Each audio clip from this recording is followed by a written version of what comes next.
اعوذ باللہ من الشیطان اللعین الرجیم بسم اللہ الرحمن الرحیم الحمد للہ رب العالمین والعاقبۃ للمتقین والجنۃ للمؤمنین والنار للملحدین والصلاة والسلام على سید الانبیاء والمرسلین سیدنا و نبینا و شفیعنا ابی القاسم محمد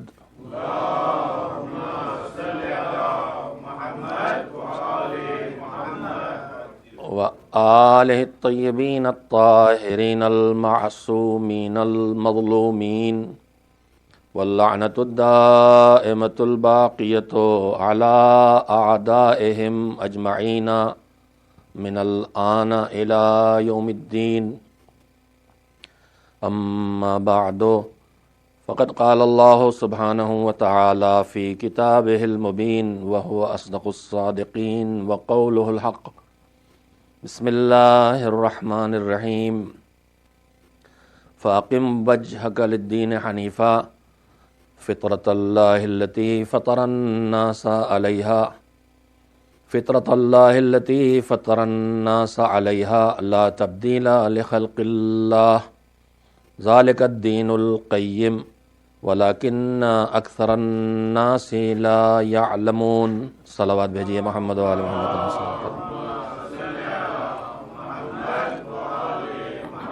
تھوڑی زحمت تو ضرور ہوگی، لیکن یہ آگے جو خلا ہے اسے پر کر لیجئے، گفتگو کرنے میں آسانی ہوتی ہے۔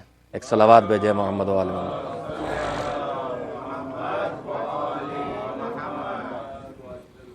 پیش نماز کی جگہ بیچ میں چھوڑ دی گئی، ایک صلوات مل جل کے بھیجے محمد و آل محمد۔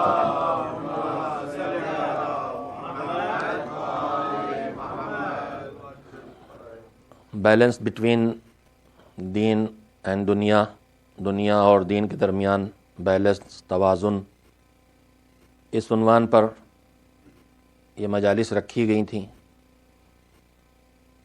کوشش کی گئی کہ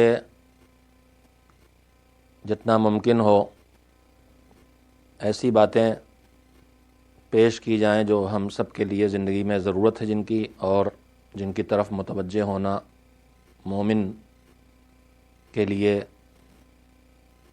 مفید ہو۔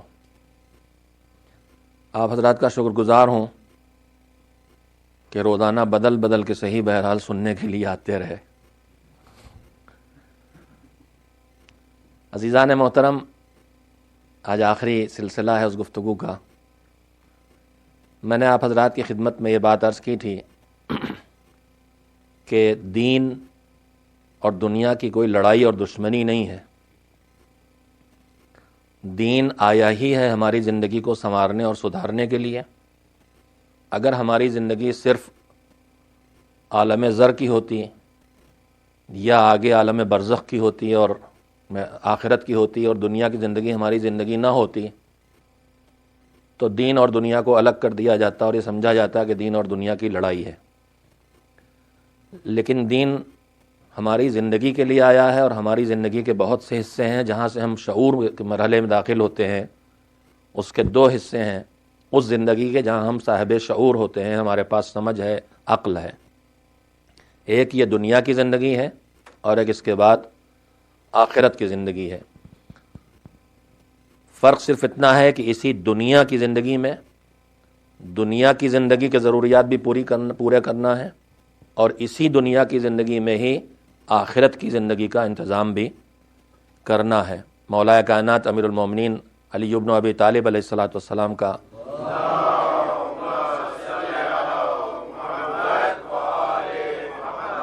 مشہور ارشاد ہے کہ آج عمل کا دن ہے، حساب کا دن نہیں ہے، اور کل حساب کا دن ہوگا، عمل کا دن نہیں ہوگا۔ کل اس کا موقع نہیں ہوگا کہ ہم ہاتھ پیر جوڑ کے پروردگارہ نالائقی تھی ہماری، اتنی نمازیں قضا ہیں، پڑھ لینے دے اور ہمارے سزا نہ دے۔ اس کا موقع نہیں ہے۔ جو کچھ ہے وہ اسی دنیا میں رہتے ہوئے اس آخرت کو بھی بنانا ہے۔ زندگی کے دو حصے ہیں، اور دونوں حصوں کا خیال رکھنے کے لیے دین ہمیں دیا گیا ہے، یہاں کی زندگی کو بھی ٹھیک کرنے کے لیے اور آخرت کی زندگی کو بھی ٹھیک رکھنے کے لیے اور ٹھیک بنانے کے لیے۔ اس سلسلے میں شاید میں نے پہلے دن یا دوسرے دن چھٹے امام کا ارشاد پیش کیا تھا کہ لوگ جو چاہیں طے کریں اور فیصلے کریں، لیکن جو آدمی رضائے پروردگار کے سامنے رکھ کے زندگی بسر کرتا ہے، احکام خدا کی پابندی کرتے ہوئے رضائے مولا کا خیال رکھ کے زندگی بسر کرتا ہے، اس کی دنیا بھی سنورتی ہے، اس کی آخرت بھی سنورتی ہے، اور وہ اللہ کی رضا تک، مولا کی رضا تک بھی پہنچ جاتا ہے۔ اس پوری زندگی، یعنی میں جاتے جاتے موضوع کو تھوڑی سے وسعت دے رہا ہوں۔ موضوع یہ رکھا گیا، سبجیکٹ یہ تھا، موضوع یہ تھا، عنوان یہ تھا کہ دین اور دنیا کے درمیان توازن اور بیلنس اور اعتدال۔ لیکن اصل میں دین اور دنیا ہی کا معاملہ نہیں ہے، صرف دین اور زندگی کے درمیان، وہ زندگی چاہے دنیا کی زندگی ہو اور چاہے آخرت کی زندگی ہو، ان دونوں کے لیے اسی دین پہ ہمیں عمل کرنا ہے، اور یہی دین ہمیں یہاں بھی صحیح کرے گا اور ہماری زندگی کو اور وہاں بھی صحیح کرے گا۔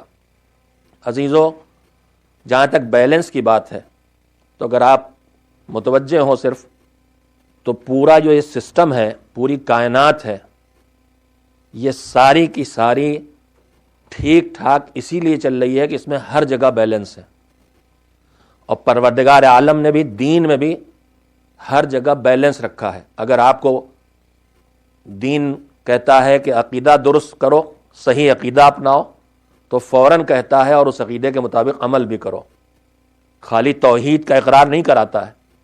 ایک طرف عقیدہ ہے تو ایک طرف عمل ہے، اگر ایک طرف ایمان ہے تو اس کے ساتھ عمل ہے، اگر علم ہے تو علم کے ساتھ بھی عمل ہے۔ اگر بہت مثالیں ہیں دین کے اندر اس کی، اگر مذہب ہم سے کہتا اللہ کے حقوق کو ادا کرو، نماز پڑھو، روزہ رکھو، حج کے لیے جاؤ، یہ اللہ کے حقوق ہیں، تو وہی مذہب ہم کو بندوں کو حقوق کے لیے بھی کہتا ہے۔ نماز پڑھنے کا حکم دیتا ہے تو زکوٰۃ دینے کا حکم دیتا ہے، حج کا حکم دیتا ہے تو خمس کا بھی حکم دیتا ہے۔ تو ہر جگہ آپ کو توازن اور بیلنس پورے نظام مذہب میں، پورے سسٹم میں دکھائی دے گا۔ اور حقیقتاً جسم، بہت مثالیں، میں ان مثالوں کو دے کے آپ کا وقت کیوں لوں، لیکن میرے نوجوان جو بیٹھے رہتے ہیں میرے سامنے، میں چاہتا ہوں ان کے ذہنوں تک بات کو پہنچا سکوں، جو دو چار آ جاتے ہیں۔ میرے بزرگوں کے لیے میری کوئی بات ایسی نہیں ہے جو انہوں نے ان کے علم میں، ان کی معرفت کے حصوں میں شامل نہ ہو، لیکن میں مثالیں اس لیے دینا چاہتا ہوں۔ دیکھیے، ایک طرف اللہ نے، ہم روح کے قائل ہیں، لیکن مذہب صرف روح کا خیال رکھنے کی بات نہیں کرتا، مذہب جسم کا خیال رکھنے کی بھی بات کرتا ہے۔ اگر جسم کے، روح کے حقوق ہیں تو جسم کے بھی حقوق ہیں۔ تو اگر آپ توازن کریں، نیکی کا حکم دینے کے لیے ڈیوٹی لگائی گئی ہے امر بالمعروف، اچھائی کا حکم دو، تو خالی اچھائی کا حکم دینے کی بات نہیں کہی گئی ہے، نہیں انل منکر بھی ہے، برائی سے روکو بھی۔ ہر جگہ آپ کو بیلنس دکھائی دے گا، ہر جگہ تعادل دکھائی دے گا۔ صرف تولا، صرف اچھے لوگوں کی محبت کا حکم نہیں دیا گیا، اس کے ساتھ ساتھ برائی سے اور برے لوگوں سے دوری اختیار کرنے کا اور ان سے متنفر ہونے کا حکم بھی دیا گیا ہے۔ تو پورے نظام دین پہ اگر آپ نظر ڈالیں گے تو اس میں آپ کو ہر جگہ بیلنس دکھائی دے گا۔ اگر کسی کو حقوق ہیں بہت زیادہ تو اس کے اوپر فرائض بھی اتنے ہی زیادہ ہیں۔ اگر عالم کے حقوق رکھے ہیں تو اس کے فرائض بھی زیادہ رکھے ہیں، اگر ماں باپ کے حقوق زیادہ رکھے ہیں تو ان کے فرائض بھی زیادہ رکھے ہیں۔ تو پورے دین کے نظام میں آپ کو ہر جگہ توازن نظر آئے گا، اور جہاں سے یہ توازن، یہ اعتدال اور یہ بیلنس ختم ہوتا ہے، پریشانیاں وہیں سے شروع ہوتی ہیں۔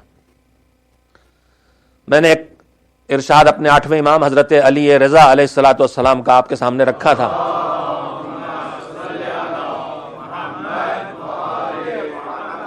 امام نے فرمایا کہ اپنی زندگی کا جو وقت ہے تمہارے پاس، اسے آپ 24 گھنٹے کہہ لیں، اسے آپ شب و روز کہہ لیں، اسے آپ ہفتے میں تقسیم کریں، اسے آپ مہینے میں بانٹیں، جس طرح بانٹیں، لیکن اس وقت کو جو ہمیں ملا ہے کہ اسے 4 حصوں میں تقسیم کرو۔ میں سنا چکا ہوں آپ کو، ایک اللہ سے رابطے کے لیے، عبادت کے لیے، ایک بندوں سے رابطے کے لیے، معاشرت کے لیے،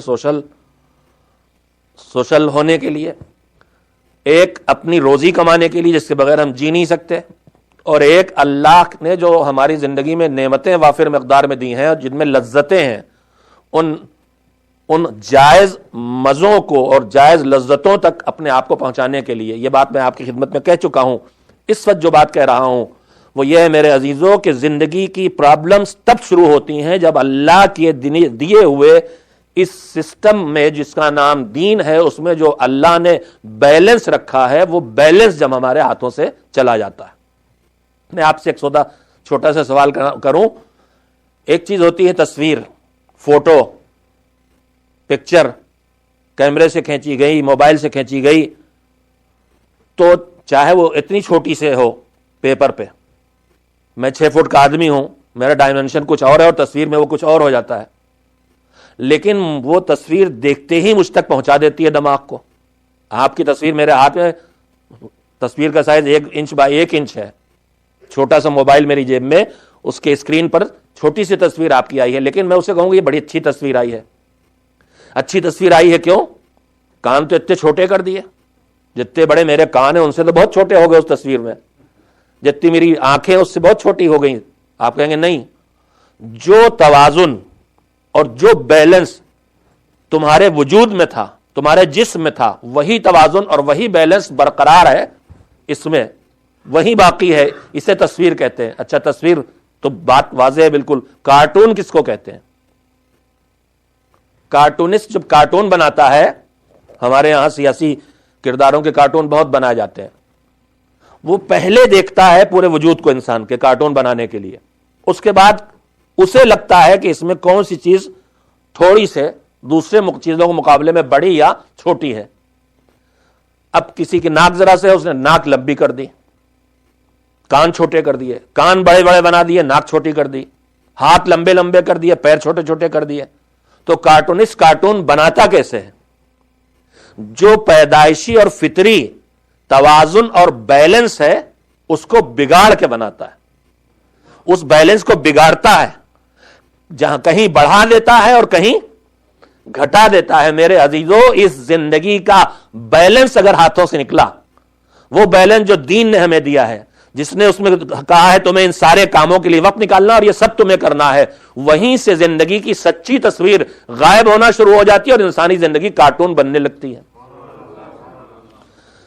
جہاں ہم نے کچھ اپنی طرف سے کہیں کچھ گھٹایا، کہیں کچھ بڑھایا، وہیں سے کارٹون بننا، زندگی کارٹون بننا شروع ہو جاتی ہے۔ اب کبھی کبھی آدمی مجبوریوں میں اس بیلنس کو کھو دیتا ہے، ایک الگ بات ہے، لیکن عام حالات میں انسان کے بیلنس اپنی جگہ باقی رہتا ہے۔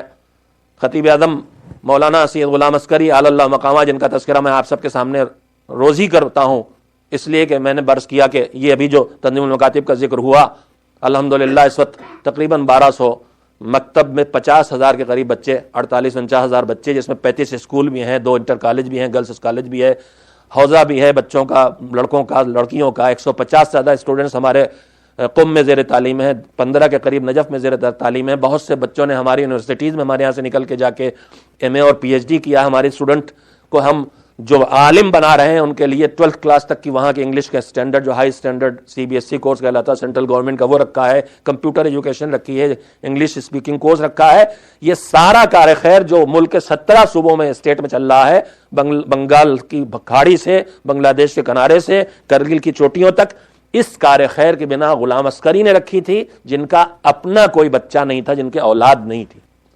میں ان کا بھانجا ہوں، میرے ماموں تھے، میری ماں سے وہ لے آئے تھے کہ ایک بچہ اپنا جدیدی دین کی تعلیم کے لیے، میں زندگی بھر چاہے ان کو کتنا ہی یاد کروں، لیکن ان کے احسان کو کبھی حق ادا کرنا تو دور کی بات، چکانے کی بات تو الگ ہے، ٹھیک سے احسان ادا بھی نہیں کر سکتا میرے عزیزو۔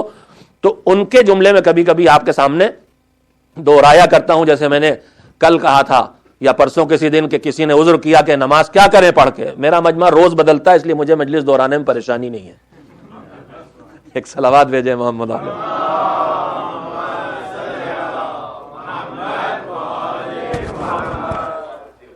ہومیوپیتھک میں ایسی دوائیں ہوتی ہیں، کوئی ہوتی ہیں 6-6 گھنٹے اور 2-2 گھنٹے کھانے کی، کوئی ہوتی ہیں ایک خوراک زندگی بھر۔ تو یہ ہومیوپیتھک کی میٹھی گولیاں نہیں ہے، یہ ہے تو کڑوی، مگر ایک خوراک، پھر دوبارہ اس ڈاکٹر کے پاس نہیں آئے گا۔ ایک صلوات اور آگے بھیج دے، اس سے بہتر تو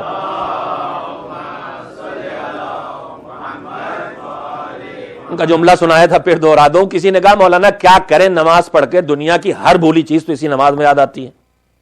تو انہوں نے کہا پڑھتے رہیے, ایک دن بھولا ہوا خدا بھی یاد آ جائے گا. تو ایسے جملے مجھے درمیان میں آ جاتے ہیں, میں آپ سے کہہ دیتا ہوں. تو بہرحال میں واپس آتا ہوں, کارٹون زندگی کو آدمی بنا لیتا ہے کیسے. وہ ہمیشہ ایک شگفتگی باقی رکھتے تھے. کہاں کہاں آدمی زندگی کارٹون ہو جاتی. کوئی ہم اپنے کو کہنے میں تو کسی کی ناراض نہیں ہونا چاہیے, ہمیں کتنے ایسے ملیں گے جنہوں نے کبھی اپنے ماں باپ کی اتنی اطاعت نہ کی ہوگی جتنی بیگم صاحب کی. کسی کی اتنی نہ سنی ہوگی, شاید اللہ میاں کی بھی نہ سنی ہو. تو لیکن کہیں کہیں مجبوری بھی ہوتی ہے. ایک جوڑا تھا, میاں چھوٹے سے تھے, دبلے پتلے ہلکے پھلکے, 45 کلو وزن زیادہ, قد بھی چھوٹا سے, اور بیوی ذرا جیسے میں اچھی چکی کا آٹا کھائے ہوئے ہوں, بیوی اسی ٹائپ کے کسی چکی کا آٹا کھائے ہوئے تھی. وہ حقیقت ہے, مولانا غلام عسکری صاحب نے سنایا تھا کہ وہ غصہ ہوتی تھی تو انہیں اٹھا کے طاق پہ بٹھا دیتی تھی. تو ایک مرتبہ آج ہی جا کے انہوں نے بد دعا شروع کی کہ یا اللہ یا تو میں مر جاؤں. تو بیوی نے وہیں سے آواز لگی اور یا تو کہنے لگا اور یا بھی میں مر جاؤں. تو آپ بھی میرے لیے بد دعا دینا چاہیں تو دے دیجئے گا, لیکن صلوات بھیج دیں محمد علیہ محمد. ہماری زندگیاں بہت جلدی کارٹون بننے لگتی ہیں. کسی کو جوش چڑھا تو اب 24 گھنٹے نماز, روزہ, قرآن, مسجد, مجلس. بچوں کے لیے کیا ہو رہا ہے, بچوں تک پہنچ رہے ہیں کہ نہیں پہنچ رہے ہیں, ان کا کھانا پانی کا انتظام ہے کہ نہیں, بالکل چھوڑ چھاڑ کے. اس کے لیے بھی وہی جملہ کہا کرتے تھے خطیب اعظم تابصرہ, کہتے تھے ایسے لوگ جو یہ سب چھوڑ چھاڑ کے مسجد آباد کر لیتے ہیں 24 گھنٹے, ایسے میلے کپڑے, لمبی داڑھی, اور کہتے تھے تقویٰ نہیں ہے, تقوی کا لقوہ ہے. تو بہت سے لوگوں پر تقوی کا لقوہ آ جاتا ہے. مذہب دیکھیے میرے عزیزو, پھر ایک جملہ آپ سے کہتا ہوں. ہم جب ولایت مولا کائنات امیر المومنین حضرت علی بن ابی طالب علیہ الصلوۃ والسلام کی گواہی دیتے ہیں تو ہم کیا کہتے ہیں؟ اشہد ان امیر المؤمنین و امام المتقین علی ولی اللہ. ایک چھوٹی سی بات میرے بچے سن لیں, 2 اس میں لقب ہیں ٹائٹل سے مولا علی کے لیے, امیر المؤمنین اور امام المتقین. مومنین کے امیر اور متقی لوگوں کے, آپ امیر مانتے ہیں علی کو کہ امام؟ ہم خالی امیر نہیں مانتے ہیں, امیر ماننے والے اور بھی ہیں. ہم علی کو امام مانتے ہیں. تو اگر امام ماننا ہے تو خالی ایمان سے کام چلنے والا نہیں ہے.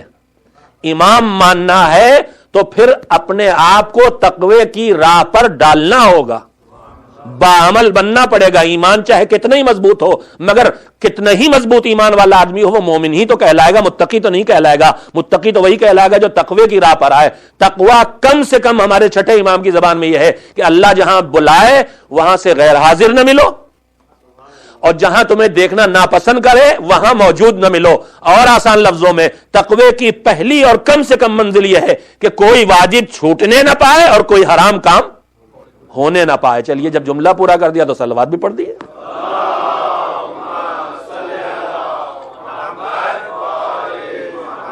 ہمارے بزرگوں میں جب میں بچہ تھا بالکل اس وقت بہت بڑے خطیب تھے ہندوستان کے, مولانا ابن حسن نونہروی مرحوم. زبان کی بہترین گفتگو, اگر ایسی زبان کہ اس وقت بھی ہمارے سروں سے آدھی اوپر سے نکل جاتی تھی. بڑی بلیغ زبان بولتے تھے. بزرگ ہو گئے تھے تو تھک جاتے تھے تو وہ جلدی جلدی صلوات بھیجواتے تھے. ہر 2 جملوں کے بعد صلوات بھیجیے محمد علی محمد پہ کہتے تھے. میں تو مثالاً کہہ رہا ہوں اس لیے آپ کہاں بھیجنے والے ہیں.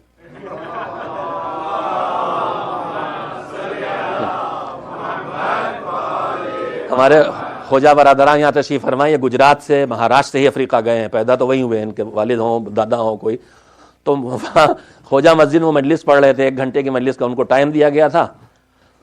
بعد میں ایک صاحب آئے, کہنے لگے کہ حساب کتاب کرنے لگے, کہنے لگے آپ کی مجلس میں 22 منٹ آپ کے صلوات کے اور 28 منٹ آپ کی مجلس کے. تو کوئی صاحب یہاں تو نہیں کاؤنٹ کر رہے ہیں, اور کاؤنٹ بیچارہ اگر بعد میں کرے گا بھی تو میزبان ڈھونڈا جائے گا, مجھ سے کوئی انشاءاللہ مسئلہ نہیں. ایک صلوات اور بھیج دیں محمد علیہ نہیں, تھکن نہ تاری ہو, ذہنوں پہ شگفتگی بھی رہے اور بات بھی کہہ دی جائے. میرے عزیزو یہ بیلنس کہاں جاتا ہے؟ ہمارے درمیان کارٹون دیکھنے کو ملتے ہیں.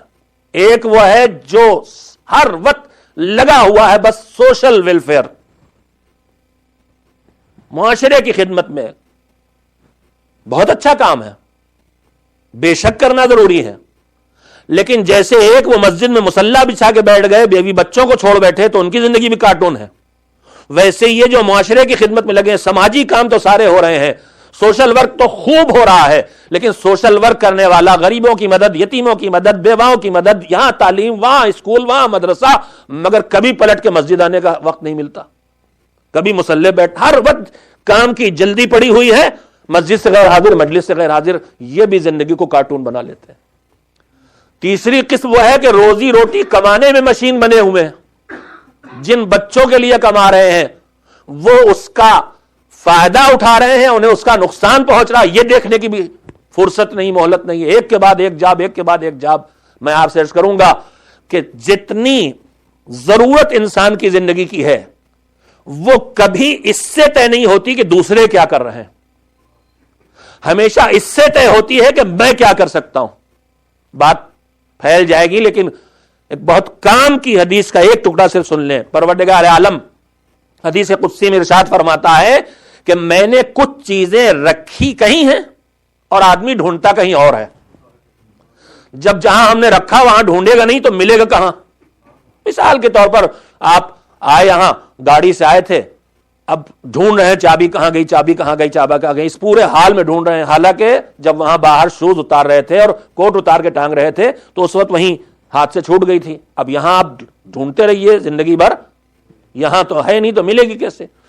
تو بہت سی چیزیں گنائی ہیں حدیث میں، اس میں سے ایک چیز یہ ہے کہ آدمی غنا کو، استغنا کو، گانا باجا نہیں، حیثیت والا ہونا، ہم جسے کہتے ہیں پیسے والا ہونا، مالدار آدمی، مالداری کو، حیثیت والے ہونے کو، غنا کو، کسی اور کا استغنا یعنی کسی اور کے آگے ہمیں دس سے سوال نہ پھیلانا پڑے، ہم اپنی وجود میں مطمئن ہو، کہ آدمی اس کو ڈھونڈتا ہے کثرت مال میں. غنی ہونے کو مال کی کثرت، اور زیادہ مال ہو، ملین ہو، بلین ہو تو ہم اکیلے خود کفیل ہو گئے. کہ آدمی ڈھونڈتا ہے غنا کو کثرت مال میں، حالانکہ ہم نے غنا کو قناعت میں رکھا ہے. قناعت کرو تو جتنا بھی تمہارے پاس ہوگا اتنے میں زندگی بسر کر لو، کہ کسی کے آگے جانے کی ضرورت نہیں پڑے گی. اگر قناعت نہیں ہے تو پھر آدمی ہمیشہ ہاتھ پھیلائے رہے گا. تو کچھ لوگ وہ ہیں جو روزی کمانے ہی میں اس طرح لگ جاتے ہیں کہ بھول جاتے ہیں کہ اس کے علاوہ بھی کچھ ہے، بچے بھی ہیں، بیوی بھی ہیں، ان کا بھی حق ہے، اللہ بھی ہے. خالی روزی میں لگے ہوئے اور مجبوریاں ظاہر کیے چلے جا رہے ہیں. میرے عزیزو، جتنی یہاں، میں یہ نہیں کہہ رہا ہوں کہ آپ ترقی نہ کریں، مال نہ کمائیں، زیادہ سے زیادہ، میں ہوتا کون کہنے والا ہوں جب پروردگار عالم نے آپ کو اور ہمارو اسی طرح ڈیزائن کیا ہے. اگر کمائی پر روک لگانا ہوتی تو زکوٰۃ واجب ہی کیوں کرتا؟ اس لیے کہ زکوٰۃ تو ہوتی انکم پہ ہے. محنت کر کے 8.5 کنٹل گیہوں، بہت تھوڑی سے مقدار پیدا کر لوں تو مجھ پر زکوٰۃ واجب ہوگی. تو اس کا مطلب یہ ہے کہ اللہ تو دین ہمیں بے مال بے دولت نہیں دے، فقیر نہیں دیکھنا چاہتا. حج کس پر واجب ہے؟ غریب پر، انسان پر نہیں، جس کے پاس اتنا ہو کہ خرچہ بھی چلا لے، آنے جانے کا خرچہ بھی دے لے، واپس آ کے روزی کا سلسلہ بھی چلاتا رہے.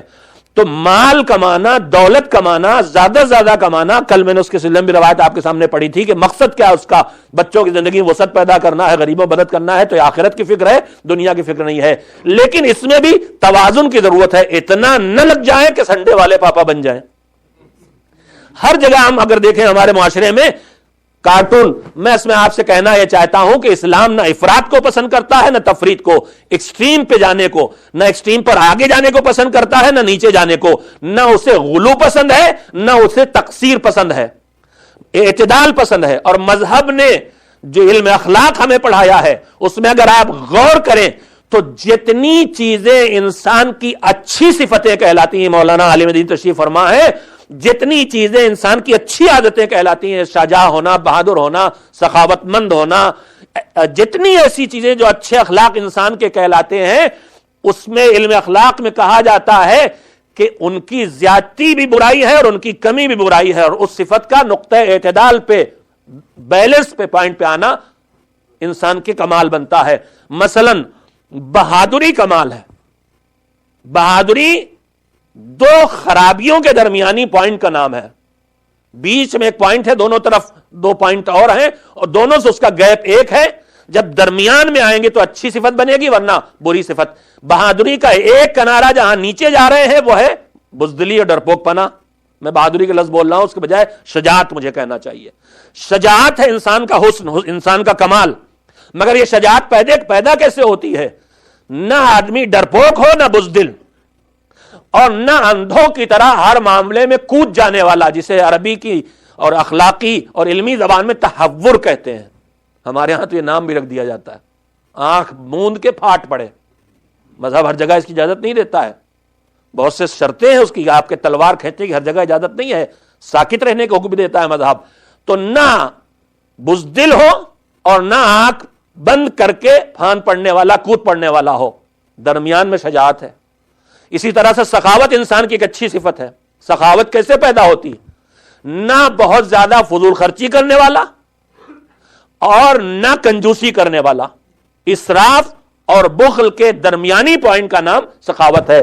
میں ایسی سوکھی سوکھی باتیں کروں گا تو ظاہر ہے کہ آپ سکوت تو اختیاری کر لیں گے. میرے عزیزوں، میں کہنا چاہتا ہوں کہ زندگی میں بیلنس پیدا کر کے، اور وہ بیلنس دین کی ہدایت میں ہمیں ملنے والا ہے. ہمارا کام خالی دین کو سمجھنا اور دین کے احکام پر ٹھیک سے عمل کرنا ہے. اگر ہم نے دین کے احکام کے ذریعے اپنی زندگی میں بیلنس پیدا کر لیا تو ہماری دنیا بھی کامیاب ہوگی اور ہماری آخرت بھی کامیاب ہوگی.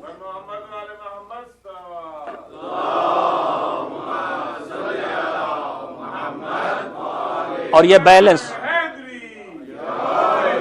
اگر یہ بیلنس ہم نے کھو دیا کسی بھی شعبے میں، کسی بھی لائف کے کسی بھی سیکشن میں، عبادت میں، اب جو عام طور پر عبادت کہلاتی ہے اس میں تو ڈوبے ہوئے ہیں، لیکن ادھر روزی کمانے کا معاملہ ہے ہی نہیں. میں نے آپ کو سنایا تھا کہ ایک صاحب نے مسجد آباد کر لی، امام نے پوچھا ان کے بیوی بچوں خرچہ کون دیتا ہے، تو بتایا گیا ان کا بھائی خرچہ دیتا ہے. تو امام نے فرمایا فَهُوَ أَعْبَدُ مِنْهُ، یہ جو مسجد میں مصلی بچھائے بیٹھے 24 گھنٹے، ان سے زیادہ عبادت گزار تو وہ آدمی ہے جو ان کی بیوی بچوں کا خرچہ دے رہا. تو ہر جگہ آپ اس مثال کو، اس چیز کو پائیں گے. مذہب نے توازن اور اعتدال کو اہمیت دی ہے. دنیا کو آخرت پر اتنا آگے نہیں بڑھانا ہے کہ آخرت چلی جائے، اور آخرت کی فکر بھی اس طرح نہیں پیدا کرنا کہ دنیا تباہ ہو جائے. میں نے، مجھے یاد نہیں آپ کے سامنے یہ جملہ کہا کہ نہیں کہا، کہ ایک کیریکٹر، ایک کردار مومن کا ہے جہاں پر اہل بیت یہ کہتے ہیں کہ منا اہل البیت. ایک اونچائی مومن وہ حاصل کرتا ہے جہاں اہل بیت کہتے ہیں منا اہل البیت، سلمانو منا اہل البیت، سلمان ہم اہل بیت سے ہیں. یہ تو ہم نے بہت پڑھا ہے اور بہت سنا ہے، اور کم سے کم چھوٹا سے مطالعہ میرا، میں کوئی دعویٰ تو نہیں کر سکتا، لیکن جتنی عمر گزری اس میں جو بھی پڑھا ہے اس میں یہ سند سلمان، جناب سلمان کے علاوہ اور کسی کے لیے مجھے پڑھنے کو نہیں ملی کہ کسی اور شخصیت کو منا اہل البیت کہا گیا ہو. لیکن اس کے مقابلے میں حدیث اور روایات میں ایک کیریکٹر اور ہے جس کے لیے اہل بیت نے کہا کہ لیسا منا، یہ ہم سے نہیں ہے. بہت سی اس کی روایتیں ہیں. وہ بلندی ہے جہاں منا اہل البیت کی سند ملتی ہے، اور یہ پستی ہے، اللہ اس پستی سے ہمیشہ ہم کو محفوظ رکھے کہ جہاں ادھر سے آواز آئے کہ لیسا منا، یہ ہمارا نہیں، یہ ہم سے نہیں. ہم سوچ رہے ہیں بہت بڑے بڑے گناہ ہوں گے جس پر لیسا منا کہا گیا ہوگا، ہم کو قاتل کو کہا گیا ہوگا، شرابی کو کہا گیا ہوگا، جواری کو، چور کو کہا گیا ہوگا. نہیں، بعض چیزیں ایسی ہیں جن کا ہم تصور بھی ہمارے نگاہ میں نہیں آتا ہے کہ یہ بھی کوئی گناہ ہو رہا ہم سے، اور وہ اتنا برا ہے کہ انسان کو ادھر سے یہ الٹیمیٹم ملتا ہے کہ اگر تم اس منزل پہ آ گئے تو لیسا منا، ہمارے نہیں، ہم سے نہیں. مطلب ایک نمونہ خالی لیسا منا کا میں آپ کے سامنے رکھوں جس کے لیے میں بات کی. ابھی میں نے عرض کیا آپ کی خدمت میں کہ آخرت کے لیے دنیا کو نہیں چھوڑنا ہے اور دنیا کے لیے آخرت کو نہیں برباد کرنا. معصومین کے ارشاد میں ایک ارشاد یہ ہے کہ جس نے اپنی دنیا کو، جس نے اپنی آخرت کو اپنی دنیا کے لیے برباد کیا، لیسا منا. جس نے اپنی آخرت کو اپنی دنیا بنانے کے لیے آخرت کو تباہ کر لیا، دنیا میں بے ایمانی کی، دنیا میں چوری کی، دنیا میں کنجوسی کر کے حقوق نہیں ادا کیے، تو دنیا کے لیے آخرت کو برباد کیا. امام نے کہا لیسا منا، جو اپنی آخرت کو اپنی دنیا کے لیے برباد کرے وہ ہم سے نہیں ہے. میں سمجھا بس اس کے آگے کوئی جملہ نہیں ہوگا، لیکن روایت پڑھیے بالکل اسی طرح فرمایا. اور جو اپنی دنیا کو آخرت کے لیے برباد کر لے وہ بھی ہم سے نہیں ہے۔ یہ ہے توازن، یہ ہے بیلنس، یہ ہے وہ زندگی کہ جسے ہمیں لے کے چلنا چاہیے۔ دنیا بھی آباد رہے اور آخرت بھی آباد ہو، اور دنیا آباد ہوگی تبھی آخرت آباد ہوگی۔ اس لیے کہ دنیا کو آخرت کی کھیتی کہا، یعنی بو یہاں کاٹو وہاں۔ جیسے ہم گیہوں کی کھیتی کرتے ہیں اور چیزوں کی کھیتی کرتے ہیں، زمین میں لگاتے ہیں، یہیں نکلا یہیں کاٹ دیا، مگر مولا علی نے فرمایا دنیا مزرعۃ الآخرہ، یعنی جو یہاں بو گے وہ وہاں کاٹو گے۔ بیلنس دونوں چیزوں کے درمیان ہم کو رکھنا ہے، نہ دنیا کی، اور دنیا میں زیادہ تر ہم لوگ لگتے ہیں روزی میں، اس سے باہر نکلے جب روزی والا ہو، بڑے آدمی بن جاتے ہیں پیسے کے لحاظ سے، تو اب شہرت کی فکر شروع ہوتی، فوراً دوسری چیز آ جاتی۔ اب نام ہونا چاہیے، نام کما لیا تو اب عہدہ منصب ملنا چاہیے۔ ایک فطری تقریباً بگاڑ کی بھی ایک فطری سی رفتار ہے، پہلے پیسہ آیا تو اب نام آیا تو پھر منصب اور عہدہ، پھر آگے کہیں نہ کہیں آدمی اس دنیا کی طرف بڑھتا ہی رہتا ہے۔ دونوں کو ساتھ ساتھ لے کے چلنے کو مذہب دے رہا ہے۔ بس میں بات کو ختم کروں، اس بیلنس کو برقرار رکھنے کے لیے صرف ایک کام ہم کو کرنا ہے کہ اللہ نے جو زندگی کا نظام ہمارے حوالے کیا ہے، سسٹم ہمارے حوالے کیا ہے، اس کو ہم برقرار رکھیں۔ ایسا نہ ہو کہ مستحبات میں اتنا لگ جائے کہ واجب چھوٹ جائے۔ ہمارے ہاں کتنے لوگ ہیں بقرعید کے دن 10 ذی الحجہ کو ڈھونڈتے پھرتے ہیں۔ مولانا دیکھ لیے ذرا، آپ خود چل کے ذرا ایک نظر دیکھ لیے اس بکرے میں شرطیں پوری ہیں کہ نہیں۔ ہم مولانا نہ ہوئے کیا کہلاتے، ہسبینڈری ڈاکٹر،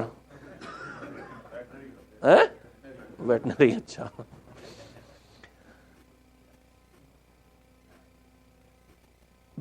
ساری پریشانی کا آپ کی بقرعید کی قربانی رہ گئی، سال بھر پریشانی میں گزرا، اور ایک مرتبہ خیال نہیں آیا کہ بقرعید کی قربانی واجب نہیں تھی، مستحب تھی۔ کبھی نہ سوچا کہ جو روزی سے واجب حق نہیں نکال رہے ہیں، خمس، یہ پریشانیاں اس کی وجہ سے تو نہیں آ رہی۔ تو بیلنس کھوئے بہت جلدی، وہ مستحبات میں لگے، واجبات چھوٹے، مکروہ سے بچنے پہ وہ قیامت شاید ہو بھی نہ مگر آفت مچی ہوئی ہے۔ بیلنس ہر جگہ آدمی کھو دیتا ہے، جہاں بیلنس کھویا وہیں خرابی پیدا ہوئی، دنیا بھی بنتی رہے، آخرت بھی بنتی رہے۔ پیغمبر گرامی حضرت محمد مصطفیٰ صلی اللہ علیہ وآلہ وسلم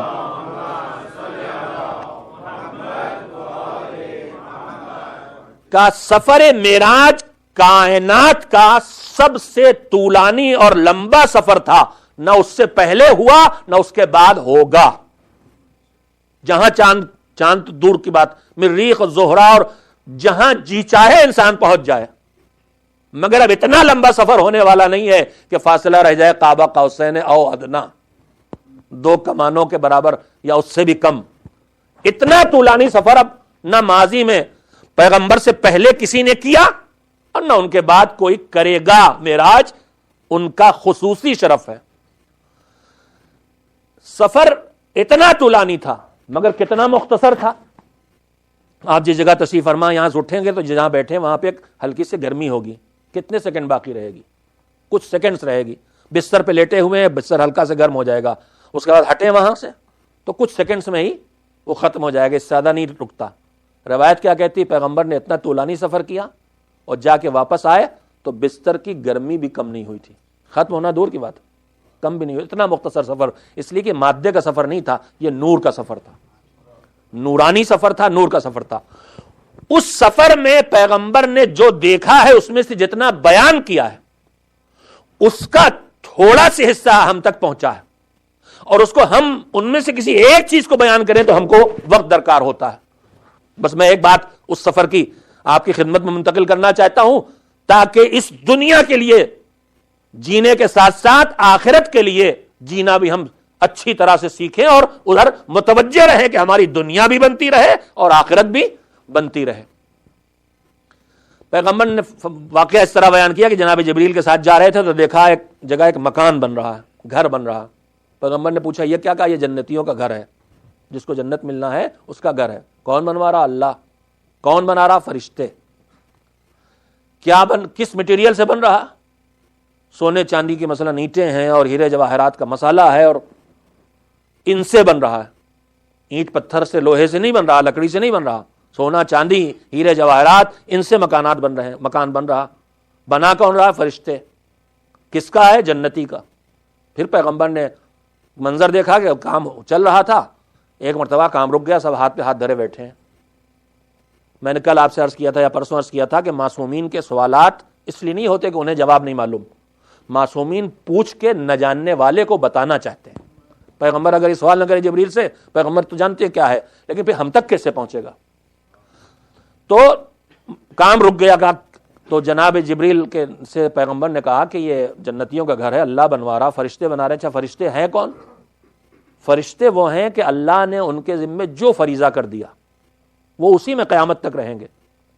اب اس میں ہم روزانہ روایتوں پڑھتے ہیں کہ جو رکوع میں ہے وہ قیامت تک رکوع میں رہے گا، جو سجدے میں ہے وہ قیامت تک سجدے میں رہے گا، جس کی ڈیوٹی روزی پہنچانا ہے وہ اسی پہ لگا ہے، جس کا کام بارش کا انتظام ہے اس پہ لگا ہوا ہے۔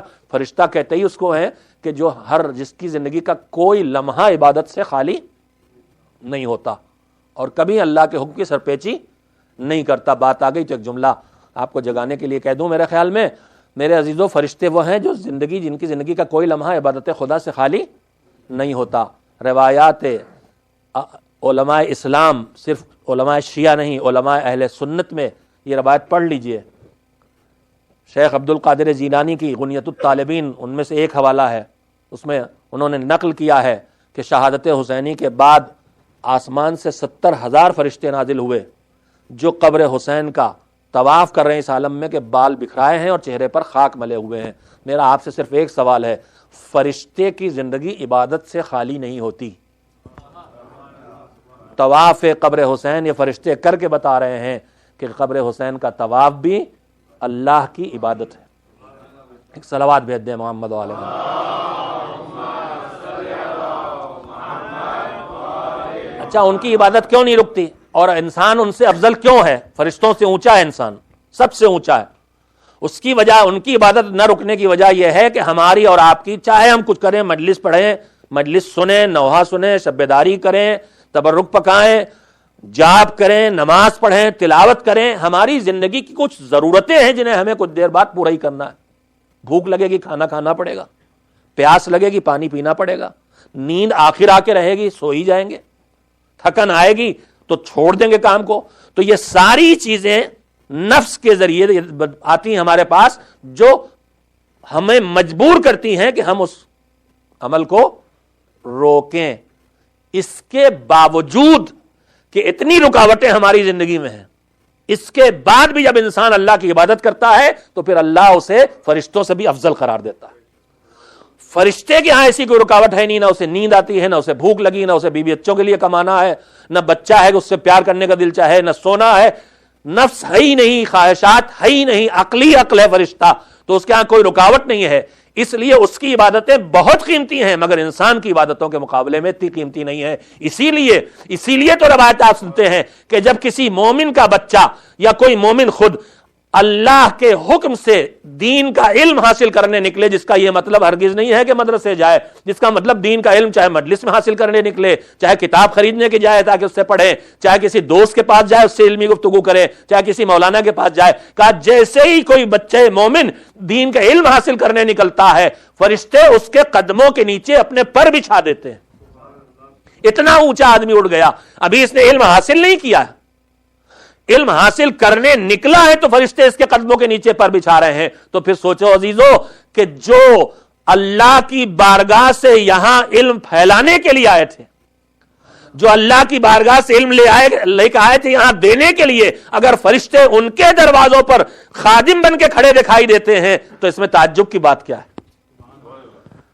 خیر جلدی سے بات کو مکمل کروں۔ پیغمبر نے پوچھا یہ کام کیوں رک گیا؟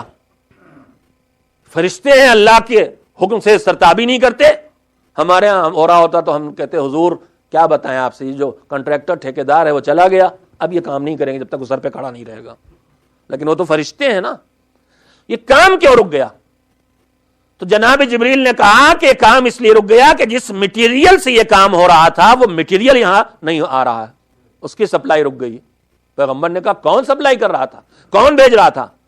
کہا جس کا گھر یہ بن رہا ہے, جس کا یہ گھر بن رہا ہے وہی بھیج رہا تھا.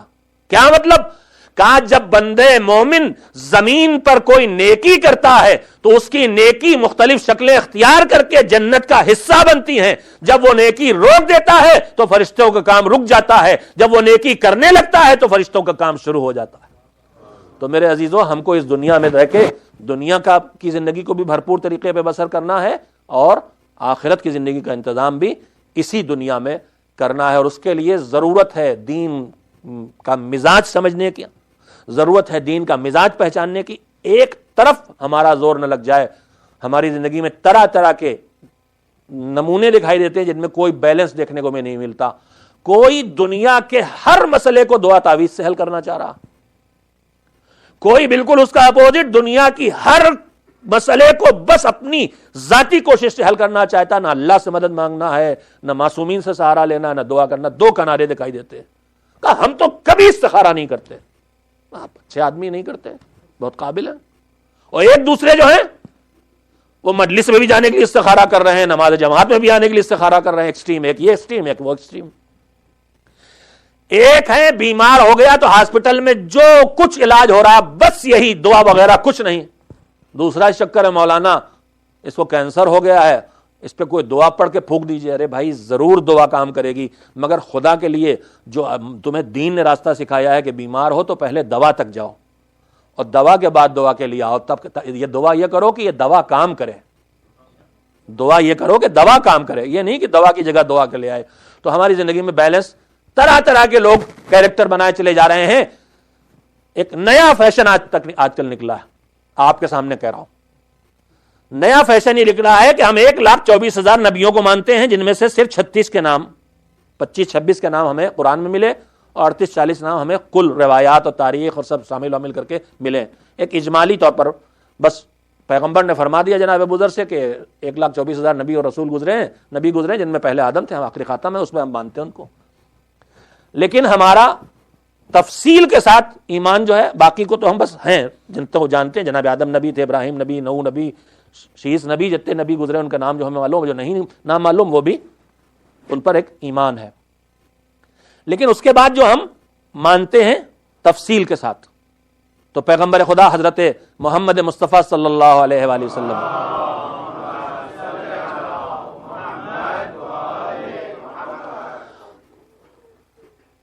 اس کے بعد معصومین, 14 معصومین کو, ان میں معصومہ عالم حضرت فاطمہ الزہرا صلوات اللہ وسلام علیہا, اور 12 ائمہ. اب اس کے بعد ان سے جو جتنا مقرب ہو سکا ان کا, اسی اعتبار سے ایک دنیا ہے جو معصوم کہلاتی ہے, جن کو اللہ کی طرف سے یہ خصوصی شرف, ان کی استعداد اور ان کی, اب یہاں پہ گاڑی اردو بولوں گا کیا کروں, نہیں میں بول سکتا, ان کی استعداد, ان کی صلاحیت, ان کی کیپیسٹی جو کہہ لیں آپ. انگریزی غلط بول رہا ہوں گا تو صحیح سمجھیے گا, مجھے نہیں پتا کہ استعداد اور صلاحیت کو کیپیبلٹی اور کیپیسٹی کہنا ٹھیک ہے کہ نہیں. ان پر اللہ نے ان کو دیتا, یہ نہیں ہے کہ لاٹری نکلی اور ان کو معصوم بنا دیا. ان کی اللہ واقف ہے ان کی صلاحیتوں سے. ایسا نہیں کہ ان کے فضائل یوں ہی تھے, اللہ کی طرف سے مل گئے تھے. بعض ملعون ایسے ہیں, ہمارے یہاں ایک پی ایچ ڈی ہے, وہ کہنے لگا کہ ہم معاذ اللہ اپنے کو شیعہ بھی کہتا ہے, پروفیسر ہے, پی ایچ ڈی ہے, کہ اللہ ہمارا علم زیادہ قیمتی ہے, ہم نے محنت کر کے حاصل کیا ہے. پیغمبر کا علم کون سا قیمتی, ان کو اللہ سے مل گیا. انہیں نہیں پتا کہ ان کی ذاتی صلاحیتیں اور ان کے استعداد کس طرح سے اس کا سبب بنے.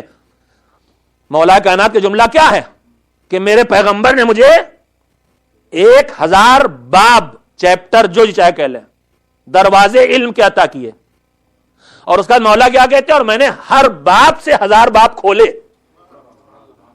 تو ان کا کمال, ان کا ہنر, ان کی ذات اس میں شامل ہے کہ نہیں ہے. لیکن بہرحال معصومین کی دنیا ایک ہے. اس کے بعد وہ شخصیتیں ہیں جو اصطلاح دین میں معصوم نہیں ہیں. اللہ نے ان کے ذمے مذہب کی وہ ذمہ داری نہیں ڈالی ہے جس میں عصمت شرط ہے, مگر وہ معصوم جیسے ہیں. ان کے لیے مذہبی زبان میں ایک جملہ بھی استعمال ہوتا، محفوظ عن الخطا، جو خطا سے محفوظ ہیں. حضرت زینب کبریٰ پوری زندگی میں دشمن نگاہوں سے دیکھا گیا ہے، ان کو پرکھا گیا ہے. دوست تو بولنے کے لائق ہی نہیں تھے، دشمنوں نے پرکھا ہے. حضرت ابو الفضل العباس علیہ الصلوۃ والسلام، ایسی نہ جانے کتنی شخصیتیں خانوادہ اہل بیت میں، ان کی فیملی میں، اور اس کے بعد ان کے احباب میں، دوستوں میں. اب ایک فیشن ہمارے درمیان چلا، یہ سب ہمارے راہبر، سب ہمارے لیے معزز و مکرم، سب ہمارے لیے ذریعہ ایمان، سب ہمارے لیے ذریعہ نجات، سب ہماری دعاؤں کو لیے توسل کا ذریعہ، سب کا تذکرہ ہمارے لیے باعث نجات، سب مجھے قبول ہے. لیکن فیشن یہ چلا ہے کہ ان میں سے کسی ایک کو آدمی اٹھا لیتا، یہ تو مولا عباس والے ہیں، یہ بی بی زہرا، بی بی، بس ہر قدم پہ بی بی زہرا. بے شک بی بی زہرا آپ کے کام آنے والی، ان کا نام ہی فاطمہ ہے. فاطمہ کا مطلب ایک یہی ہے کہ اپنے چاہنے والوں کو آتش جہنم سے نجات دلوانے والی. لیکن ہم کو ان سب سے وابستہ رہنا ہے. پیغمبر جو ہم چھوڑ کے گئے تو کیا چھوڑ کے گئے؟ انی تارکن فیکم الثقلین، کتاب اللہ ہے وہ عترتی اہل بیتی. یہ نہیں صرف مولا علی کا نام نہیں لیا انہوں نے، صرف بی بی فاطمہ کا نام نہیں لیا انہوں نے، صرف انہوں نے اپنی عترت و اہل بیت کو کہا ہے. تو ایک پتہ نہیں آپ نے محسوس کیا ہے کہ نہیں کیا، معاشرے میں کچھ لوگ نکل آئے ہیں جو ایک طرح سے لگتا ہے معاذ اللہ انہوں نے پیٹنٹ کرا لیا ہے. یہ بی بی زینب والے ہیں، یہ بی بی فاطمہ والے ہیں، یہ حضرت عباس والے ہیں. اور ایک نیا کام اور شروع ہوا ہے کہ معصومین، پہلے کوششیں یہ ہوتی تھی کہ ان کی خدائی ثابت کی جائے، اب مولا علی کے خاص کر کے اب ایک چیز اور آئی ہے، اتنا تھک چکے اس سے کہ اب نیا، آپ کلام سنیے، آپ تقریریں سنیے. اب معصومین کو بھی تقریباً چھوڑ کے جناب علی اصغر کے قصیدے مثلاً ایسے پڑھے جا رہے ہیں، 6 مہینے کے بچے کے ہنر کیا بیان کیے جائیں گے. میں شاید بات جو کہہ رہا ہوں عجیب لگ رہی ہوگی آپ کو، لیکن غور کر لیجئے گا، یہ معاشرے میں یک رخا پن اور اکنگا، جسے خالص اردو میں کہتے ہیں اکنگا پن ہے، کہ بس ایک طرف دھیان دلایا جائے اور باقی چیزوں سے محروم کر دیا جائے. ہوشمند مومن وہ ہے جو پورے دین کو آگوش پھیلا کے لے گا، یہ میرے مالک کا دین ہے، امانت پیغمبر کے ذریعے آئی ہے، اس میں جو کچھ ہے وہ سب میرے کام کا ہے. عقیدے ہیں تو سب عقیدے میرے کام کے ہیں، اعمال ہیں تو سارے اعمال میرے کام کے ہیں، اخلاقیات ہیں تو سارے اخلاقیات میرے کام کے ہیں، شخصیات ہیں تو ساری شخصیات میرے کام کی ہیں. میں کون ہوتا ہوں؟ ایک کو آگے بڑھانے والا، ایک کو پیچھے کرنے والا. مگر یہ چل رہی اس طرح کی چیزیں آپ دیکھیں گے کہاں سے انحراف اور ٹیڑھاپن اور کجی پیدا ہوتی ہے. معصومین کی ولادت پر مبارکباد کے SMS آتے ہیں، اچھی بات ہے، مگر کبھی آپ نے ان کے لفظوں پہ غور کیا؟ ماشاءاللہ صاحبان شعور و بصیرت ہیں، ان کے لیے کوئی نہیں، لیکن کچھ بچوں کے لیے بہرحال بات ہوگی. آپ ان کے لفظوں پہ غور کریں. مبارکباد حضرت فاطمہ کی ولادت کی ہے، لیکن لکھا کیا ہے؟ ظہور نور بی بی فاطمہ مبارک ہو. ولادت ہوئی ہے کہ ظہور ہوا ہے؟ غور کریں اس پر، کہاں سے شروع کیا جاتا ہے کہاں پہنچانے کے لیے. ولادت کا لفظ آئے گا تو کبھی خدا نہیں بنایا جا سکے گا. بہت سناٹا چھا گیا. اگر ہم کہیں گے علی خانہ کعبہ میں پیدا ہوئے تھے تو پھر ان کو خدا نہیں بنا پائیں گے، اس لیے ظہور کا لفظ استعمال کیا، ظہور نور. اور یہ تقریباً اس کیفیت پہ لے جایا جا رہا. آپ باشعور ہیں، غور کریں، متفق ہوں تو ٹھیک ہے، متفق نہ ہو تو مجھے بتائیں کہ آپ کے پاس دلیل کیا. تقریباً یہ جو لیا جا رہا ہے ہمارے اس دھرم سے، اس مذہب سے. جس ملک میں رہنے والا ہوں وہاں وہ توحید کے قائل ہیں. سب ایسے نہیں ہیں کہ جو اللہ کے وجود کا انکار کریں، یہ توحید یا اللہ کے وجود کے ساتھ توحید کو نہ مانیں. توحید کو بھی مانتے ہیں، بہت سے ہیں، عبادت میں بت پرستی کرتے ہیں، لیکن رسالت کے قائل نہیں ہیں. رسالت کے قائل نہیں ہیں. وہ بھی کہتے ہیں خالق ایک ہے، رب ایک ہے، اور خالق ایک ہے، پھر رب الگ الگ بناتے ہیں. یہ علم کا بھگوان خدا، اور یہ مال کا، اور جو مال کا ہوتا ہے اس کی عزت سب سے زیادہ ہوتی ہے، جس سے ڈر ہوتا ہے اس کی عزت سب سے زیادہ ہوتی ہے. ایک سے نہ ڈرنے کے نتیجے میں ہر چیز سے ڈر کے آدمی عبادت کرنے لگتا ہے. اللہ سے نہیں ڈرتا تو پھر سانپ سے بھی ڈرتا، اس کی بھی عبادت کرتا ہے. پتھر سے ڈرتا، کھوپڑی توڑ دے گا، اس کی بھی عبادت کرتا ہے. پانی سے پیاس بجھتی، اس کی بھی عبادت کرتا ہے. ایک سے نہ ماننے کے نتیجے میں غلامی ہی غلامی ہوتی ہے. تو یہ وہاں سے آیا ہے. وہاں کا تصور یہ ہے کہ خدا ہر دور میں اس دور کی ضرورتوں کے مطابق کسی شکل میں ظاہر ہوتا ہے. خدا نبوت کی جگہ کسی شکل میں ظاہر ہوتا ہے. یہ وہیں سے اٹھایا گیا ہے میرے عزیز. اچھا لگے یا آپ کو برا لگے، دونوں حالتوں میں صلوات تو بھیجیے، وہ تو اچھی چیز ہے.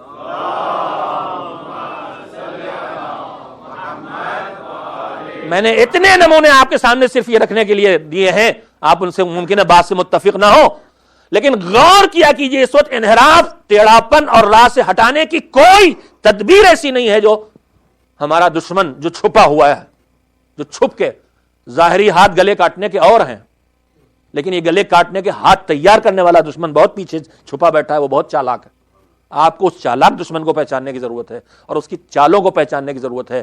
اس نے پچھلی صدیوں میں خلفائے بنی امیہ و بنی عباس کے دور میں بھی بادشاہ کی سرپرستی میں نئے نئے دین ایجاد کرائے جاتے تھے ائمہ اہل بیت سے مقابلے کے لیے، صراط مستقیم سے ہٹ کے.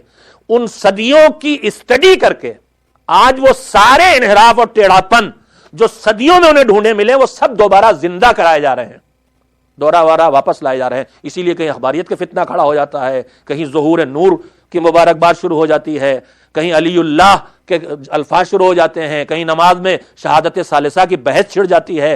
یہ ساری چیزیں پچھلی صدیوں میں ہو چکی ہیں، دشمن نے اس پر بہت غور کیا ہے. انقلاب اسلامی کی کامیابی کے بعد، عراق کے ظاہری حملے کے ناکامی کے بعد جب انقلاب اسلامی نہیں رکا تو دشمن نے طے کر لیا اب راستے اور اپنانا پڑیں گے. اب وہ عقائد اور اعمال کی دنیا میں آ کے ہم کو گمراہ کرنے کی کوشش کر رہا ہے، اجتہاد کے خلاف، فقاہت کے خلاف. اسے پتا ہے کہ ساری مضبوطی مرجعیت میں ہے، یہ ایک پوائنٹ پہ جمع ہو جاتے ہیں، نمونے دیکھنے کو ملتے ہیں، اس لیے مختلف ناموں سے الگ الگ طریقے کی ایجادیں کر کے، اور جو جس راہ سے بہک سکتا ہے اس کو ادھر سے بہکایا جا رہا. ایک آدمی کے بارے میں اس کو پتا ہے کہ اس نے زندگی میں کبھی دو ہاتھوں سے ماتم نہیں کیا ہے، ایک ہاتھ سے ماتم کرتا رہا ہے ہلکا ہلکا. اس کے مقابلے میں وہ ہے جو دونوں ہاتھوں سے انہوں نے ماتم کیا ہے، زنجیر بھی لگائی ہے، کمر بھی لگائی. اب اسے پتا ہے کہ اگر اس آدمی کو جس نے زندگی میں دو ہاتھوں سے کبھی ماتم نہیں کیا، اپنا سینہ سیاہ یا سرخ نہیں کیا ہے، ماتم حسین کیا ہے، غم کا اظہار کیا ہے، مگر ایک ہاتھ سے ماتم کیا ہے، یہ اس نام سے نہیں بہکے گا. مگر کاہے سے بہکے گا؟ کہ اسے تصوف پہ لگا دو. صوفی پھر سے پیدا ہو گئے، اماں میں گلے میں لپیٹے ہوئے ٹہل رہے ہیں، ہاتھ میں ڈنڈا لیے ہوئے. ڈنڈا بڑھاپے میں کمر کی مضبوطی کے لیے ہوتا ہے، دین کو ڈنڈے کی ضرورت نہیں ہے سوائے نماز جمعہ کے. تصوف پہ لگا دیا، معاف کیجئے گا عرفان کے نام پہ دھوکے دے رہے لوگ. میری باتیں بہت تلخ ہیں مگر غور ضرور کیجئے گا ان کے اوپر. جس کو جس راستے پہ ایک انگا یک رخا، کیا ہے انگریزی اس کی بھائی بتا دیجئے؟ ہاں، ون سائیڈڈ، ون وے تو نہیں ہے، یہ ڈیڈ اینڈ کہیے اس کو. ہاں یہ صحیح ہے. صلوات بھیجیں محمد وآل محمد. بس میں نے بہت وقت لے لیا آپ کا، بہت وقت لے لیا، مگر میرے عزیزو اس بیلنس کو نہ کھونے دیں اپنی زندگی میں. چاہے وہ عقیدہ و عمل کا بیلنس ہو، چاہے ایمان اور عمل کا بیلنس ہو، چاہے واجب اور مستحب کا بیلنس ہو، چاہے حرام اور مکروہ کا بیلنس ہو، چاہے حق اللہ اور حق العباد کا بیلنس ہو، چاہے روزی کمانے اور کار خیر کرنے کا بیلنس ہو. بیلنس کو زندگی سے نہ جانے دیں اور چوکنے رہیں. اس وقت پوری طرح سے ہم کو پتہ بھی نہیں چلے گا اور ہم سے ہمارا دین، ایمان، عقیدہ ہو سکتا ہے چھین لیا جائے. تصوف ایک مقدس لفظ لگتا ہے ہم کو، لیکن آپ کو کیا پتا ہے کہ صوفی کب پیدا ہوئے تھے؟ ائمہ طاہرین کے مقدس، پاکیزہ، معصوم کردار کو دیکھ کے دنیا ان کی طرف کھنچتی تھی، اور دوسری طرف اموی بادشاہوں کا بدترین شرابی، قاتل، بدکار کردار دیکھ کے تلوار کے زور پہ ان کے ساتھ تھے، پیسوں کی لالچ کے زور میں ان کے ساتھ تھے، لیکن لوگوں کے دل نہیں کھینچ پاتے تھے. اس لیے ائمہ طاہرین کی معنویت اور روحانیت کے مقابلے میں صوفی کھڑے کیے گئے تاکہ لوگوں کو ان سے کھینچ لائیں اپنی معنویت اور روحانیت کے ذریعے. تو میرے عزیزو ہمیں بہت ہوشیار رہنے کی ضرورت ہے. اللہ نے ہمیں ایک دین اور ایک شریعت عطا کر دی ہے. ہمیں دین میں سارے عقائد مل گئے ہیں، عامہ اخلاق مل گئے ہیں، اور شریعت اور مذہب اہل بیت میں ہمیں اخلاقیات اور احکام سب مل گئے ہیں. ہمیں اس سے الگ جانے کی ضرورت نہیں ہے، نہ کسی رخ پہ زور لگانے کی ضرورت ہے، نہ کسی رخ پہ کم ہونا. ہمیں اپنی پوری زندگی میں بیلنس کو باقی رکھنا ہے. اس بیلنس کو ہم باقی رکھیں، اس کا طریقہ صرف یہی ہے کہ مطالعہ کرتے رہیں، پڑھتے رہیں، ایماندار علماء سے ملتے رہیں اور اپنے معلومات میں اضافہ کرتے رہیں. دین کی حفاظت کے لیے ہمیں طے کرنا ہے، ہمیں سر نہیں کٹانا ہے، ہمیں گلے نہیں کٹانا ہے.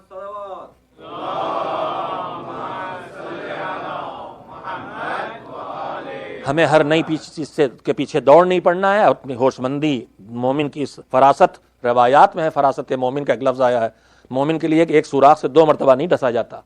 مومن کی بصیرت کی دعا بتائی گئی ہے، نماز مغرب اور نماز صبح کے بعد جو دعائیں ہیں ان میں سے خاص کر کے ایک دعا ہے کہ میرے دل کو بصیرت عنایت فرما۔ اس وقت شدید ضرورت ہے کہ ہم صاحب شعور اور صاحب بصیرت ہوں، اچھائی کا غلاف پہنا کے، جیسے میدان صفین میں معاویہ نے کامیابی حاصل کر لی تھی وقتی طور پر نو کے نیزہ پر قرآن کو بلند کر کے، اسی طرح سے آج بھی دنیا وہی مکاریاں کر رہی ہے، اچھائی کا غلاف پہنا کے اور اس کے بعد عقیدت کا غلاف پہنا کے گمراہ کرنے کی کوشش کی جا رہی ہے، مگر تمہیں حسین کے اس کٹے ہوئے سر کا واسطہ کہ جنہوں نے وہ عظیم ترین قربانیاں دی ہیں واقعاً جن کی نظیر ڈھونڈے نہیں ملتی ہے، وہ کٹا ہوا سر جس کے سر کے کٹنے کے بعد بھی اسے امتحان کی منزلوں سے گزرنا پڑا ہے۔ روایات کیا کہتی ہیں؟ کربلا کے میدان سے جب لٹا ہوا قافلہ کوفے پہنچا ہے تو کوفے میں چاروں طرف بھیڑ تھی، مجمع تھا، تماشائیوں کی نگاہیں تھیں، نگاہیں بیویوں کی طرف اٹھ رہی تھیں۔ زینب کبریٰ تڑپ تڑپ کے کہہ رہی تھیں، بے غیرتو تمہاری غیرت کو کیا ہو گیا، کوئی تو چادر لا دے، کوئی تو چادر لا دے، مگر کون دیتا چادر، اور اگر کوئی لا کے دے دیتا تو چادر فوراً چھین لی جاتی۔ حسین نے یہ امتحان بھی دیا۔ ایک مرتبہ حسین کے کٹے ہوئے سر نے سورہ کہف کی تلاوت شروع کر دی، تلاوت قرآن کریم کر کے ایک تو اپنے نانا کی بیان کی تصدیق کر رہے تھے کہ میرے نانا نے کہا تھا کہ میں تمہارے درمیان قرآن و اہل بیت چھوڑ کے جا رہا ہوں، یہ دونوں کبھی ایک دوسرے سے جدا نہیں ہوں گے، دیکھو زندگی ہم سے چھین لی گئی مگر ہم قرآن سے الگ نہیں ہوئے۔ اور دوسری طرف حسین یہ تلاوت اس لیے بھی کر رہے تھے، اپنی بہن سے کہہ رہے تھے، بہن میرے پاس چادر نہیں ہے، میرا بے گرو کفن جنازہ تم خود چھوڑ کے آئی ہو کربلا کے میدان میں، تم نے تو خود فریاد کی تھی کہ اے نانا رسول اللہ آپ پر ملائکہ سماوات درود و سلام بھیجیں، اور آپ کے نواسے کی لاش کربلا کے میدان میں بے گرو کفن پڑی ہوئی ہے، تم نے دیکھا ہمارا جسم ہمیں خود کفن نصیب نہیں ہوا، ہمارے لباس کو چھین لیا گیا، بہن میں چادر تمہیں کہاں سے لا کے دوں، مگر میری بہن میں کٹے ہوئے سر سے تلاوت قرآن کر کے تمہاری طرف اٹھتی ہوئی نگاہوں کو اپنی طرف پھیرے لیتا ہوں۔ حسین تلاوت نہیں کر رہے تھے، حسین آیات کی چادر زینب کے سر پہ ڈال رہے تھے، نگاہیں مڑ گئیں حسین کی طرف، اور اس طرح سے بیبیوں کا پردہ باقی رہ گیا۔ مگر میرے عزیزو، زینب کبریٰ کے لیے جو سب سے دشوار مرحلہ تھا وہ یہی تھا، چادر کا سر سے چھن جانا، بیٹوں کو موت کے میدان میں بھیجنا تو ان کی تمنا تھی، مگر سر سے چادر کا چھننا کتنی بڑی مصیبت تھی، اس کا اندازہ لگائیے۔ حسین کا لٹا قافلہ جب شام پہنچا، دربار یزید کے باہر لٹے ہوئے قافلے کو روک دیا گیا، کیوں؟ تاکہ دربار آراستہ کر لیا جائے، دربار سجا لیا جائے، تماشائیوں کا مجمع لگا لیا جائے، یہاں تک کہ وہ وقت آیا کہ ظالم دربار سے تلوار تازیانہ لے کے نکلا اور کہا چلو زینب چلو، دربار آراستہ ہو گیا۔ علی کی بیٹی اٹھ کے کھڑی ہو گئی اور اس نے کلام کیا لہجہ علی میں، کہا تو نے ہمارے مردوں کے سروں کو کاٹا، ہمارے بھیا عباس کے بازو کاٹے، ہمارا ایک بیٹا خالی بچا ہے اسے بھی قیدی بنا رکھا ہے، مگر ہم کمزور نہیں ہیں، ہم ننگے سر دربار میں نہیں جائیں گے، چادریں لا کے دے تبھی ہم دربار میں جائیں گے۔ ظالم تازیانہ لے کے آگے بڑھا، نہیں چلو گی تو یہ تازیانہ تمہیں دربار میں لے جائے گا۔ ایک مرتبہ فاطمہ کی لخت جگر علی کی بیٹی کو ایک مرتبہ آواز دی علی کی بیٹی زینب نے، تو ہمیں کمزور و مجبور سمجھ رہا ہے؟ ایک بیٹا ہے وہ قیدی ہے، مگر ہم مجبور نہیں ہیں، ہم کمزور نہیں ہیں، ہم ننگے سر دربار یزید میں نہ جائیں گے۔ مڑی چھوٹے سے قافلے کی طرف، آواز دی سکینہ آؤ، رباب آؤ، ام فروہ آؤ، میں بددعا کروں، ام کلثوم آؤ، میں بددعا کروں، تم آمین کہہ دینا۔ یہ کون بددعا کی بات کر رہی ہے؟ یہ وہ زینب ہے جس کی ماں فاطمہ زہرا نے مدینے میں گھر کے اندر کی چار دیواری سے جب علی کو قیدی بنایا گیا تھا تو آواز دی تھی خلو ابو الحسن، ابو الحسن کو چھوڑو ورنہ ابھی میں اپنے بالوں کو، سر کے بالوں کو بکھرا دوں گی۔ خالی اتنے جملے کہے تھے، مسجد النبی کی دیواریں اونچی اڑ گئی تھی۔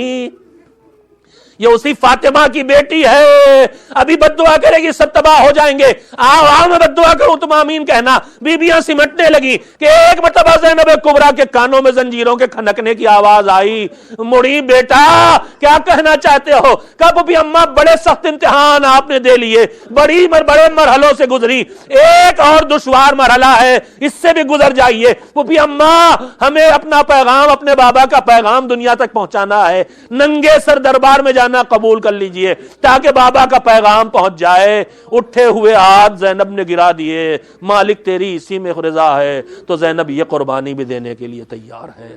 وَسَيَعْلَمُ الَّذِينَ ظَلَمُوا أَيَّ مُنقَلَبٍ يَنقَلِبُونَ أَلَا لَعْنَةُ اللَّهِ عَلَى الْقَوْمِ الظَّالِمِينَ اللہم تقبل منا انکا انت السمیع العلیم۔ پروردگار محمد و آل محمد علیہ السلام کا واسطہ ایام ازاں ہیں، ہماری ساری عزاداری کو قبول فرما۔ بار الہ ہمیں زیادہ سے زیادہ پیغام اہل بیت دینے اور ذکر اہل بیت، امر اہل بیت کو زندہ کرنے کی توفیق عنایت فرما۔ بار الہ ہمیں اپنی رضا پانے کے لیے محمد و آل محمد کی سیرت و کردار کو اپنانے کی توفیق عنایت فرما۔ ہماری تھوڑی سے ناقص نیکیوں کو قبول فرما لے، ہمارے بڑے بڑے گناہوں کو بکرم تجھے تیری رحمت کا واسطہ محمد و آل محمد کا واسطہ معاف کر دے۔ بحق بیمار کربلا ہماری جسمانی بیماریوں کے ساتھ ہمیں روحانی بیماریوں سے شفا عطا فرما۔ بار الہ ہمارے دلوں کو کینے سے پاک کر دے، ہمارے وجود کو حسد اور تکبر جیسی بیماریوں سے نجات عنایت فرما۔ بار الہ ہمارے دلوں میں ایک دوسرے کے لیے ہمدردی اور مواسات اور محبت بھر دے، دلوں کو پر کر دے۔ بار الہ محمد و آل محمد کا واسطہ محمد و آل محمد کے غلام تیرے نیک بندے دنیا میں ظلم و ستم کا شکار ہیں ہر قدم پہ، خاص کر کے پاکستان، افغانستان، عراق، سیریا، بحرین، سعودی عرب جیسی جگہوں پر پروردگارہ ان سب کی حفاظت فرما۔ یمن میں بھی ظلم و ستم کا شکار ہے معبود، ہر جگہ مومنین ظلم و ستم کا شکار ہیں، تقریباً ان کی حفاظت فرما۔ ظالموں کو آپس میں ٹکرا کے نیست و نابود فرما دے، سازشوں کو ناکام کر دے۔ بار الہ جو غاصب اسلامی ملک کی زمینوں پر قبضہ کیے ان غاصبوں سے ان زمینوں کو آزادی دلا۔ بار الہ سازشیں رچی جا رہی ہیں، مقامات مقدسہ کو منہدم کرنے کی حادثات ہو بھی چکے ہیں۔ پروردگارہ مقامات مقدسہ کی حفاظت فرما، ان شہروں کی، ان آبادیوں کی، ان بستیوں کی حفاظت فرما جہاں یہ مقامات مقدسہ پائے جاتے ہیں۔ بار الہ سارے خدمت گزاران دین، بالخصوص ہمارے وہ جوان جو متدین ہونے کے ساتھ ساتھ خدمت دین میں لگے ہیں، ان کی حفاظت فرما۔ بار الہ ہم سب کی دعاؤں کو قبول فرما، حاجتوں کو پورا فرما۔ مومنین و مومنات کی جان، مال، آبرو، دین اور نسلوں کی حفاظت فرما۔ زمانے کے مولا کے غلاموں میں ہمیں شامل ہونے کے لائق بنا دے۔ ہمارے مولا کو جلد از جلد اذن ظہور عنایت فرما۔ ماتم حسین۔